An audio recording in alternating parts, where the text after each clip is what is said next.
A Ukrainian oligarch who is also the former sponsor of President Zelensky faces charges of embezzling millions by allegedly unlawfully diverting funds from a bank to strengthen his control over the institution. Carlo de la Peña has the details. Ukrainian oligarch Ihor Kolomoisky, known for supporting President Volodymyr Zelensky, is facing serious legal charges after his country's National Anti-Corruption Bureau accused him of embezzling $250 million from private bank, a bank he used to control. According to the Anti-Corruption Bureau, Kolomoisky and 5 others allegedly orchestrated an illegal scheme in 2015 to take $250 million from private bank. They purportedly pretended to buy the bank's bonds at inflated prices, funneling the money to a company controlled by Kolomoisky. These funds were then used to finance one of Kolomoisky's offshore companies and increase his stake in private bank. Ukraine's Anti-Corruption Bureau has not revealed the identities of other suspects involved. This comes after recent allegations that Kolomoisky laundered and moved over $13 million abroad, using his influence over banking institutions he controlled, according to Ukrainian Security Services or SBU. These actions involved the illegal acquisition of assets obtained through criminal means. Kolomoisky was arrested last Saturday, September 2, and a court has ordered him to be detained for 2 months, with a bail set at $13.8 million.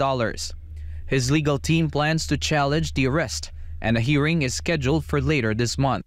Ihor Kolomoisky rose to prominence in Ukraine in 2014 when he served as the governor of the southeastern Dnipropetrovsk region following the Maidan coup.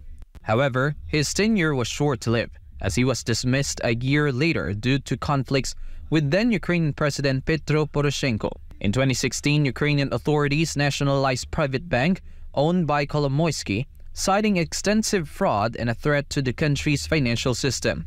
Kolomoisky's influence on President Volodymyr Zelensky's rise to power has been scrutinized.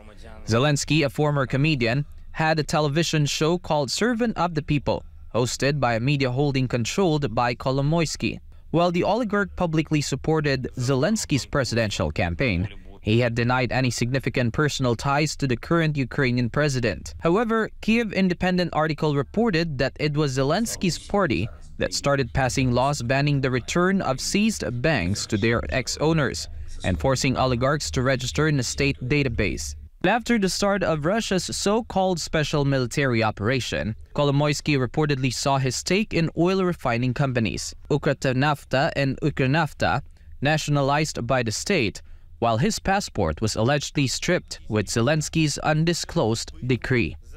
Reporting, this has been Carlo de la Peña, SMNI News. Due to fear of a nuclear war, Starlink CEO Elon Musk reportedly tried to shut down Ukrainian access to its satellite communications network when their forces were trying to attack the Russian fleet of the Crimea coast in 2022. But is there more to it? And what is the multi-billionaire's response? Let's find out more on Jane Cognito's report. An excerpt from a biography written by Walter Isaacson, titled Elon Musk, revealed that the multi-billionaire and Starlink CEO was reportedly worried about being dragged into the war and ordered SpaceX engineers to turn off the satellite as the Ukrainian forces were attempting to attack the Russian fleet off the Crimea coast last year. Musk feared that Kyiv's attack would amount to a mini Pearl Harbor, which would lead to Russia resorting to nuclear retaliation. Isaacson wrote that after the satellites were disconnected, the Ukrainian drones lost connectivity and were washed ashore harmlessly. Musk reportedly told the biographer, and quotes, "How am I in this war? Starlink was not meant to be involved in wars. It was so people can watch Netflix and chill and get online for school and do good peaceful things, not drone strikes." End of quote. The biographer also claimed that Ukraine's ex-deputy prime minister Mikhailo Fedorov begged Musk to restore access to the satellites. However, the billionaire denied the request and said that Kyiv's drone attack was going too far and was inviting strategic defeat. Meanwhile, Elon took to X, formerly known as Twitter, to clarify that the Starlinks in question were not activated and that SpaceX did not deactivate anything. Musk also said, and quote, "There was an emergency request from government authorities to activate Starlink all the way to Sevastopol. The obvious intent being to sink most of the Russian fleet at anchor. If I had agreed to the request, then SpaceX would be explicitly complicit in a major act of war and conflict escalation." This revelation gained reaction from two famous senior officials of Russia and Ukraine, Ukrainian President Volodymyr Zelensky's top aide Mikhailo Podolyak and former Russian President and current Deputy Chair of Russia's Security Council Dmitry Medvedev. Podolyak took to X to lash out at Musk and accused him of being an ignorant with a big ego. Medvedev, on the other hand, took to X to praise Musk for being concerned about a retaliatory nuclear strike from Russia, calling him as the last adequate mind in North America. It can be remembered that Musk donated more than 20,000 terminals of Starlink to Ukraine at the beginning of the conflict in February 2022. But in October of last year, Musk wrote to the Pentagon saying that Starlink could no longer afford to continue funding the service. He also asked the Biden administration to cover the cost. But earlier this year, US and European governments negotiated a deal by paying for another 100,000 Starlink satellite dishes to be sent to Ukraine. Reporting, this has been Jane Conita, SMNI News. The United States is conducting what it calls a precautionary repositioning of more than 1,000 military personnel stationed in Niger, with most officers primarily based on military installations. Vergil Parba files this report. The United States is moving some of its troops from Niger's capital Niamey to Agadez area. This comes in the wake of July coup in Niger, where military officers seized government control. Around 1,100 U.S. military personnel are stationed in Niger, primarily on bases, with joint training activities scaled back since the coup. Deputy Pentagon Press Secretary Sabrina Singh clarified that there is no immediate threat to U.S. personnel in Niger, and this move is a precaution. So what we're doing right now is the department is repositioning some of our personnel and some of our assets from Airbase 101 in Niamey to Airbase 201 in Agadez. But it's simply precautionary. Our force posture hasn't changed in Niger. Our position remains the same, that we hope that the situation on the ground gets resolved diplomatically, but would just reemphasize that there's no immediate threat to U.S. personnel or violence on the ground. A small group of personnel will remain at Air Base 101 in Niamey. The Pentagon Press Secretary also noted that some non-essential personnel and contractors have already left the country. Niger has been a key base for the region's French and American anti-militant operations. The U.S. action is unrelated to ongoing talks between Niger and France about withdrawing certain French military elements. French forces have faced calls from Niger to reduce their presence.